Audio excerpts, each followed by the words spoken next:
Somos el grupo número 10 y este es nuestro trabajo autónomo. Los integrantes son Luis Enchundia. Camilo Molina. Génesis Amador y Pierina Pereira.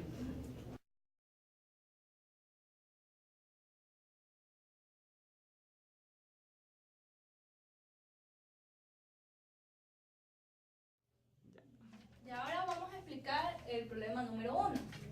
El problema número 1 nos dice que la aceleración de una partícula se define por la relación de A igual a menos K sobre X, cuando X no es igual a 0. Se ha determinado experimentalmente que cuando la velocidad es 15 metros sobre segundo, la posición es 0.6 metros. Y cuando la velocidad es 9 metros sobre segundo, la posición es 1.2 metros. Y tenemos los siguientes literales que resolver. Primero, el valor de K. Para hallar el valor de K, como tenemos que A es igual a menos K sobre X, pero no tenemos valor de aceleración ni valor de posición al mismo tiempo, lo que nos dan es velocidad y X. Vamos a proceder a aplicar la siguiente relación.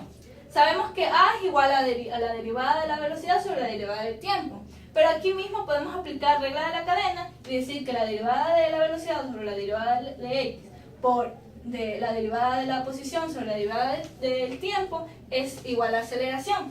Entonces igualamos esto al dato que nos dieron de la aceleración. Y obtenemos lo siguiente. Aquí, la derivada de la posición sobre la derivada del tiempo también sabemos que es velocidad, ¿no? Entonces, ahora podemos aplicar el integral para utilizar estos datos que tenemos aquí. Porque tenemos dos datos. Tenemos velocidad en un tiempo y velocidad en una posición y velocidad en otra posición. Entonces despejamos despejamos esto, esta dB de aquí, esta ds de aquí lo pasamos al otro lado. Entonces tenemos que la integral de dB es igual a la integral de menos k de 1 sobre x de ds. Y aquí aplicamos integrales definidas. ¿Qué datos vamos a usar? Los que nos dieron en el problema. Cuando la velocidad es igual a 15 metros sobre segundos, la posición la tenemos en 0.6. Y cuando la velocidad es igual a 9 metros sobre segundos, la posición la tenemos en 1.2 metros. Ya de ahí solo es de resolver integrales, algo que ya sabemos. B es igual a, la integral de B es igual a B al cuadrado sobre 2, definida entre 15 y 9. Y acá nos sale menos K, logaritmo de X entre 0.6 y menos 2. Despejando nos va a salir que K es igual a 103.9. Ahora para el literal B. Para el literal B nos piden que la rapidez, saquemos la rapidez en X igual a 1.5. Entonces aplicamos lo mismo, pero ahora solo vamos a utilizar uno de los dos datos. Y decidimos utilizar cuando la velocidad tiene 15 metros sobre segundos y cuando tiene 15 metros sobre segundos esto tiene 0.6 metros. Entonces vemos el dato, nos dice que quieren saber cuando tiene 1.5. Le ponemos la de arriba 1.5 metros y aquí ponemos nuestra incógnita. Ya, y por eso vamos a resolver. Como ya tenemos la mayoría de los datos, solo integramos y de ahí despejamos y obtenemos que la velocidad es 5.88 metros sobre segundos. Ahora para la C nos piden la posición de la partícula cuando la velocidad es 0 y aplicamos la misma lógica. De nuevo cogemos cuando la velocidad tiene 15 metros, x es igual a 0.6.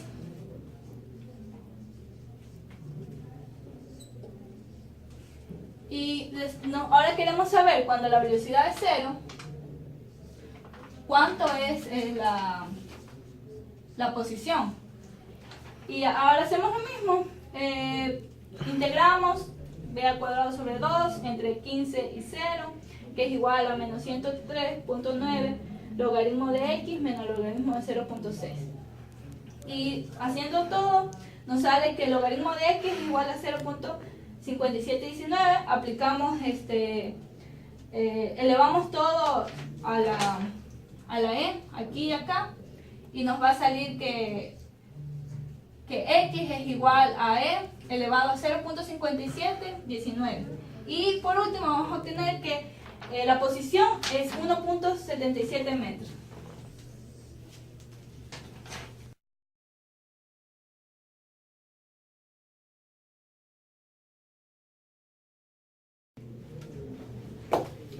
A continuación tenemos el problema 2.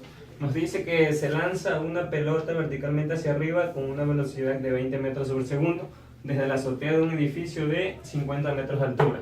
La pelota además es empujada por el viento produciendo un movimiento horizontal con aceleración constante de más 2 metros sobre segundos cuadrados. Debe determinar la distancia horizontal entre el punto de lanzamiento y de impacto, la altura máxima y el valor de los componentes tangencial y normal de la aceleración cuando la pelota se encuentra a 60 metros de altura sobre el suelo.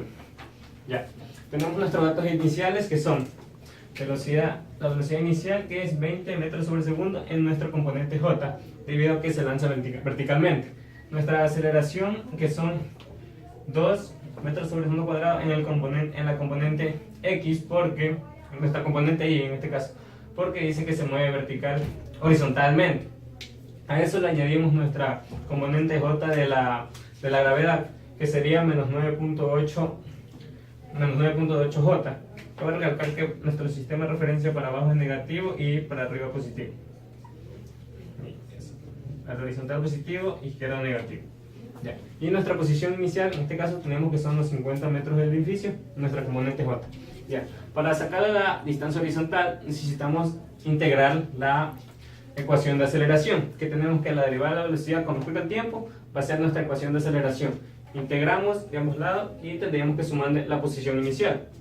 Entonces nuestra ecuación final de velocidad va a ser velocidad igual 2ti menos 9.8 tj más 20j. A eso tenemos que igualarla a 0 en nuestra componente j, que ese va a ser nuestro tiempo total de subida y bajada. A lo que igualamos a 0 y resolvemos la ecuación, vamos a tener un tiempo de 5.83 segundos. Para reemplazar nuestra x máxima, utilizamos la ecuación en nuestra componente y, que la única que tenemos es t cuadrado. Entonces reemplazamos ese tiempo en t cuadrado y vamos a tener que nuestra x máxima va a ser de 34 metros. Ya. Para determinar la altura máxima, tenemos que hallar el punto en que nuestra velocidad es 0. Por lo tanto, en nuestra ecuación velocidad vamos a igualar nuestra velocidad a 0 y despejamos el tiempo de subida. En este caso va a ser 2.04 segundos. Ya. Ahora, con nuestra ecuación posición, vamos a sacar la altura máxima reemplazando el tiempo que calculamos anteriormente. Entonces va a ser, reemplazamos la ecuación solo en nuestro componente j, obviamente, y nuestra altura máxima nos da como resultado 70.4 metros. Ya. Para el literal C, para sacar los componentes tangencial y normal, cuando tenemos 60 metros, reemplazamos los 60 metros, que va a ser nuestra posición final, y utilizamos nuestra ecuación posición, pero en las componentes j. Ya. Despejamos la ecuación y sacamos como resultado el tiempo. Aquí nos van a dar resultados dos tiempos, pero cogemos el tiempo menor. ¿Por qué? Porque nuestro tiempo de subida nos dio primero 2.04 metros y no puede ser mayor solo cuando tiene 60 metros. Ya. Entonces cogemos nuestra ecuación velocidad y reemplazamos dicho tiempo. A eso nos van a tener dos componentes, 1.16i y 14.5j. Realizamos nuestro gráfico con nuestra ecuación de aceleración y vamos a tener 2 en i y menos 9.8 en j. Sacamos su magnitud y va a ser 10. En velocidad vamos a tener 1.16 en i y 14.51 en j. Ya. Sacamos los ángulos de cada componente con el origen. Para sacar el ángulo θ, que va a ser de la velocidad, cogemos tangente inversa o arco tangente de sus componentes, que sería 14.51 sobre 1.16. Eso vamos a tener un ángulo de 85.37 grados. Para sacar el ángulo de la aceleración, hacemos el mismo, tangente a la menos 1 de menos 9.8 sobre 2, que va a ser un ángulo de 78.47.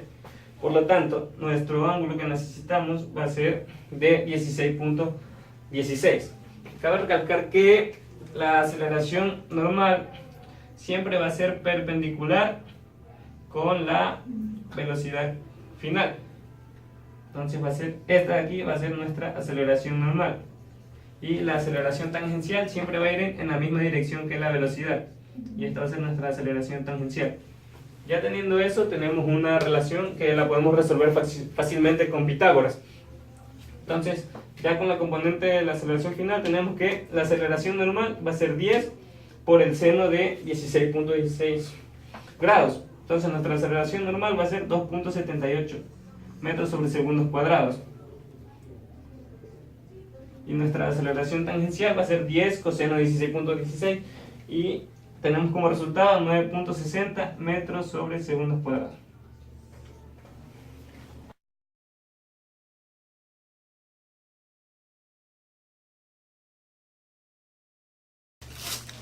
En el problema 3 nos dicen lo siguiente. Una rueda de 50 centímetros de diámetro tarda 10 segundos en adquirir una velocidad constante de 360 revoluciones por minuto. En el inciso A nos dicen determinar la aceleración angular. En el B, cuando la rueda alcanza la velocidad anterior, ¿cuál es la velocidad lineal en cualquier punto de la periferia? Y en el inciso C nos dicen determinar la aceleración centrípeta que posee la rueda a los 5 segundos. Entonces, primero que todo debemos realizar las siguientes conversiones. Nos dicen que el diámetro de la circunferencia de la rueda es de 50 centímetros, por lo tanto el radio sería 25 centímetros, transformándolo a metros sería 0.25 metros. También, explícitamente no nos dan la velocidad angular inicial, pero según el problema podemos concluir que la velocidad inicial angular es 0 radianes sobre segundo. El tiempo 10 segundos y las 360 revoluciones por minuto tenemos que transformarlas en términos de la velocidad angular, que es sobre radianes sobre segundos. Entonces por eso realizamos la conversión adecuada, que en una revolución son 2 pi radianes, 1 minuto 60 segundos. Realizamos la dicha simplificación, entonces la respuesta nos va a quedar 12 pi radianes sobre segundo, que es la velocidad final angular. Entonces, el inciso A, determinar la aceleración angular.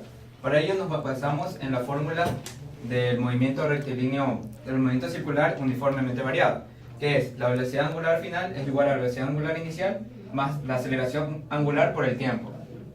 Entonces, como la aceleración angular inicial es 0, nos queda la velocidad angular final igual a la aceleración angular por tiempo. Realizamos el dicho despeje, entonces encontramos la aceleración angular, que es 1.2 pi radianes sobre segundo al cuadrado. Ahora el inciso B dice cuál es la velocidad lineal. Para ello también nos basamos en la fórmula del movimiento de mcv. Para ello tenemos que la velocidad lineal, entonces la velocidad en cualquier punto de la periferia, es la velocidad angular final por el radio. Entonces, para quitar la expresión en radianes, dejamos expresado implícitamente el 3.14, que sería pi. Sería 12 por 3.14 por 0.25, que es el diámetro, el radio en este caso. Entonces, la respuesta es 9.42 metros sobre segundos. Ahora, en el inciso C nos dicen determinar la aceleración centrípeta que posee la rueda a los 5 segundos. Ahora, basándonos también en la ecuación del movimiento circular uniformemente variado, que la velocidad angular final es igual a la velocidad inicial angular por aceleración por tiempo. Entonces, la velocidad angular inicial es 0.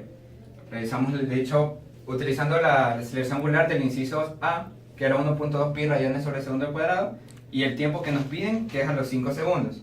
Entonces multiplicamos el 1.2 pi por los 5. En este caso, la velocidad final nos da 6 pi radianes sobre segundos. Ahora, la aceleración centrípeta, basándonos en la ecuación, que la aceleración centrípeta es igual a la velocidad final angular al cuadrado por el radio.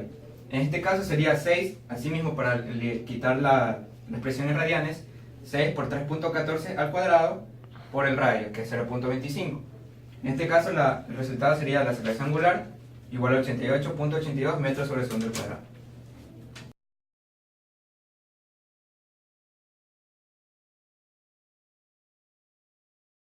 A continuación, el problema 4. Un avión vuela desde el punto A a un punto B que se encuentra a 300 kilómetros de distancia en la dirección este. El viento sopla a 30 grados en la dirección sureste con velocidad de 80 kilómetros sobre hora. Si la velocidad del avión es de 600 km/h, determinar el tiempo de vuelo del avión entre las dos localidades. Bueno, tenemos que realizar este gráfico. Como nos dijeron de que la velocidad del aire va en dirección sur-este, lo graficamos de esta forma. Y como tiene un ángulo de 30 grados, este ángulo es un opuesto sobre el vértice, así que se lo puede reemplazar en este lado. Obtenemos el ángulo de esta parte. Ok, ya bueno, aquí tenemos los componentes de la velocidad del aire, que son 80 km/h, y también tenemos los componentes de la velocidad del avión con respecto al aire, que son 600 km/h. Con estos datos podemos sacar el ángulo que tenemos de este lado. ¿Cómo? Utilizando la ley del seno, que es seno del ángulo sobre el opuesto, sería una magnitud, es igual al seno del otro ángulo sobre la otra magnitud. Ok, utilizamos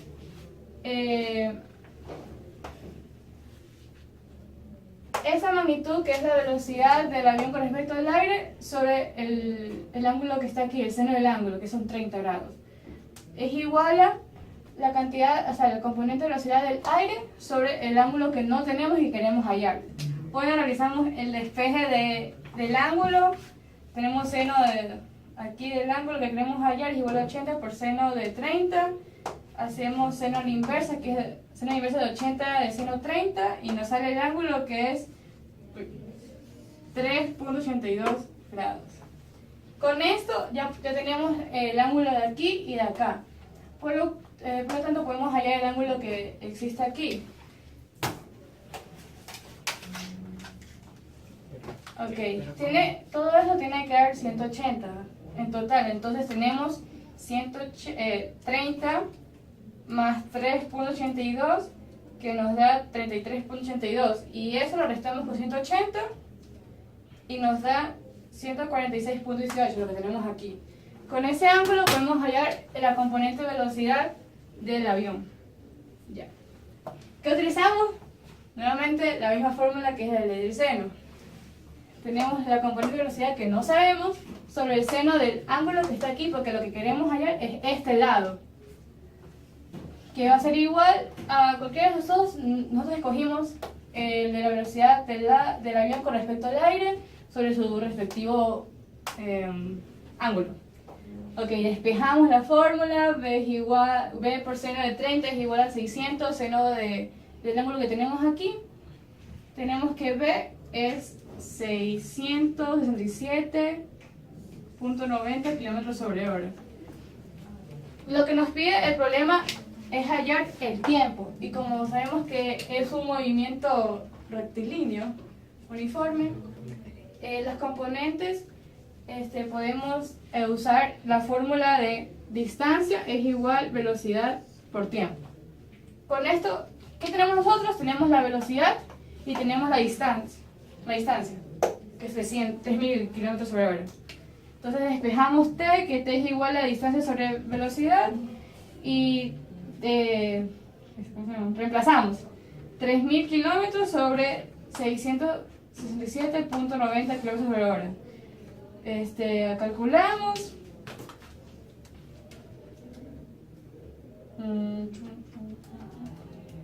Y efectivamente el tiempo que ha recorrido el avión es de 4.49 horas.